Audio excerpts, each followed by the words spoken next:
regardless of whether you use it or not. Okay. So later on in the game, you can actually experiment with things that you haven't previously used, if you want to. You don't have to. But But it cleans itself nicely where it's like you've gotten to the next stage and I'm just gonna fill out the rest of the stuff you didn't use. yeah, because at a certain point, you're like, okay, I've got all the things I want. Maybe, I've got all the sword styles to their maximum. But, I didn't really utilize this particular sign that much. Maybe I should start using it. And you can. And you have some level of competency because usually the first level of whatever it is pretty bad. It Yeah. kind of sucks. And it's hard to tell how effective a particular sign will be just from that first Yeah. initial unlock. After you've powered it up some, you kind of start seeing its potential. Yeah. And certain ones are yeah, like they're not very useful initially, but they become really, really good if you want to use them. One of the interesting differences between the first Witcher and the second one for the Quen sign, which is the shield, is that it is way more effective in The Witcher 1 at blocking damage. Oh, that's too bad. I Like- like shields. It's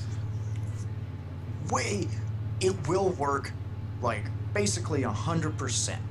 Yeah. And you can upgrade the Quen to even give, like, of course, they had the system where in The Witcher 2 as well, where if you get hit, the enemy takes a percentage of health damage or Okay, a that. reflection. Like a reflection.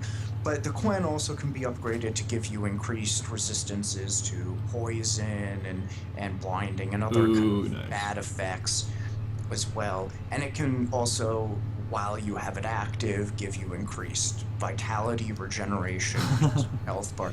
It's very, very good. It is a more powerful sign, actually, except the second that you attack, it goes away. Yeah. So it does not allow you to use it in combat as I'm invincible and now I'm going to do whatever I want, which you can do in the second Witcher. The difference is, so it's less powerful in the second Witcher, except that you can use it during combat, and so a lot of people just upgrade Quen and like, oh, well, now I can take a bunch of hits. I can just buff myself and run into battle. Because it literally, even on the hardest difficulty, it will block any attack. Now, it'll only block one of any attack, Yeah. but it can block anything. In The Witcher 1, it's more of a giving you time to rest and recuperate Yeah. because you're in a bunch of trouble and maybe you need to drink a potion. Because you can drink potions during combat, which is another key difference. Drinking potions in combat, there's some instant healing things, which, incidentally, by the end of the game, the ones that even like the instant healing barely heal you at all, which is really sad. I've seen people, if you spend time increasing your maximum health, you're better off with overtime regeneration than instant potions. One, because the instant potions increase your toxicity level very, very fast. And two, they don't add enough health. Yeah. They aren't really worth it at that point, which is too bad. But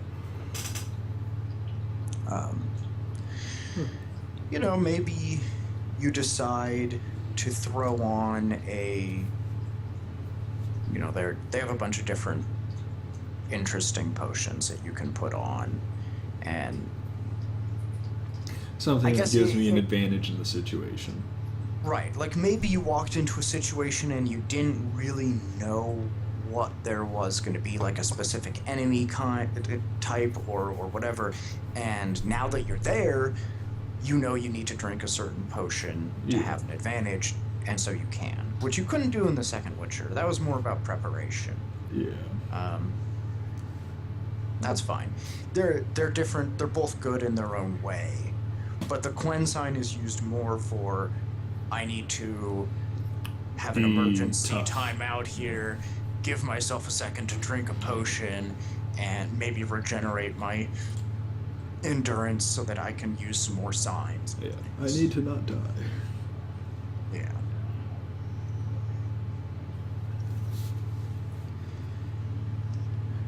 But yeah, it's a fun game. I hope that I can give you some decent, interesting advice on things and commentary on what's happening without it being spoilery. Oh no, you're gonna spoil everything like right before it happens. Yes, yes. Well, I think what I'm probably going to end up doing is mostly talking while you're running around, and because there's obviously the delay due to watching it on Yeah. Twitch. So, like, if you're getting close to actually somebody's house to talk to them, or like, oh well, there's the person we're going to talk to for this quest or something, I'll try to not talk so that it doesn't interfere with the dialogue. Yeah. So people aren't listening to my voice over the Game itself. over the game itself, because that's stupid. Nobody wants that. Nobody. I mean, some people don't mind when the person I'll make sure playing I'll also have subtitles. talks over it. But I think the issue with that is that you're kind of missing what's going on. It just makes it harder to concentrate on what's happening. And Harder to be in the zone. I'd rather not. Yeah, it's nice to get immersed in the game. It is nice to get immersed in the world. It has a very atmospheric setting, and like just all the music and the visuals to some extent too. They're obviously very dated by today's standards, but Yeah. I feel like the game ages relatively well. You know, the character models are kind of bad, but most games have actually pretty bad character models, let's be honest. It's one of the least detailed parts of any game. Even ones that people talk about like, oh, that's so impressive. I'm like, yeah, it kind of is up to the standard of the rest of the visuals in the game for once. It's true. Most games don't have great character models. It's a hard thing to model, It's especially because people know how, like, his face isn't moving the way that faces normally move. when exactly. they It's talk. like when you It's when you very do a jarring realism, from then a it's brain really perspective. tough. Yeah.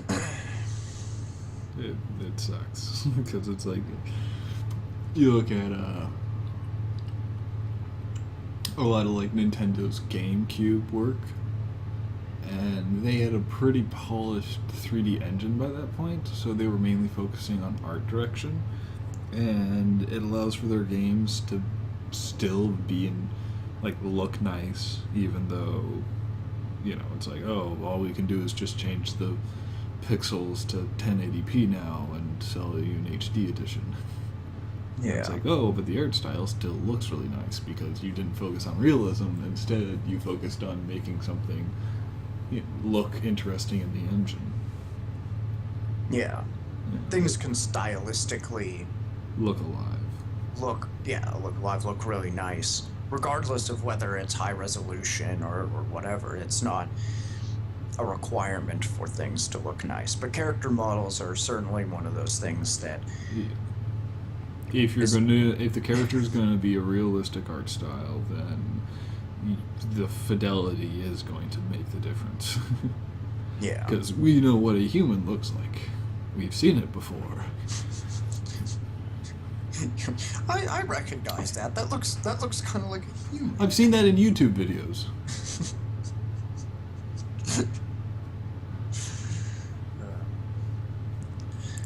Our outside.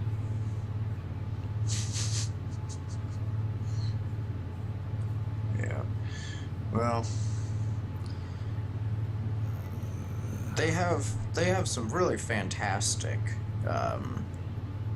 CGI actually for The Witcher. I don't know who does their CGI, but they're like super good at it. Is it in-house, I'm guessing? No, it's No? not. Really? It's Polish, I know that Ah. much. It's not like they're having some American studio make it, but um, they don't have a lot of CGI scenes. In fact, they're only like the intro and the ending, like cinematic, I guess, are the only ones that they have. Oh. Everything else that they do is done through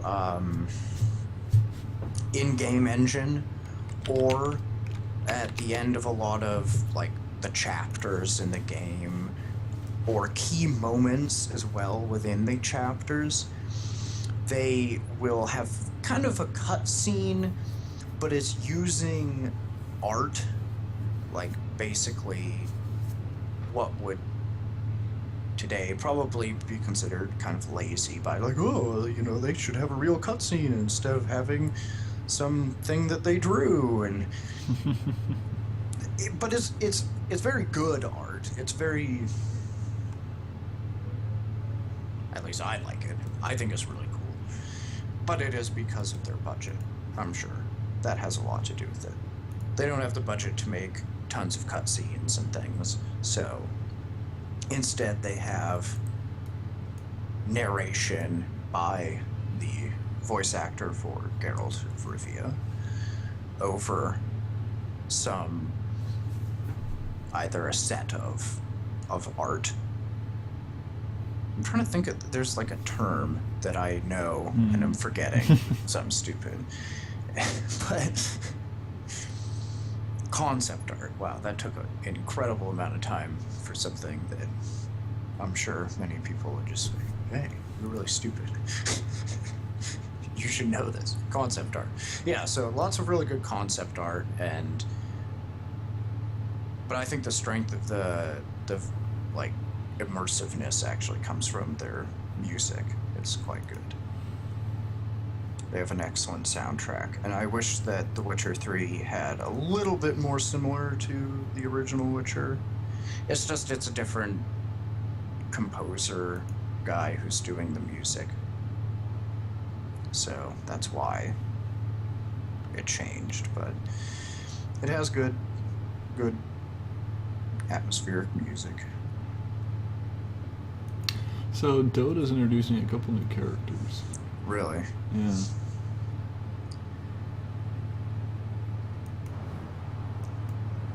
Are you done downloading the game yet? This is ridiculous. I've been waiting for a while.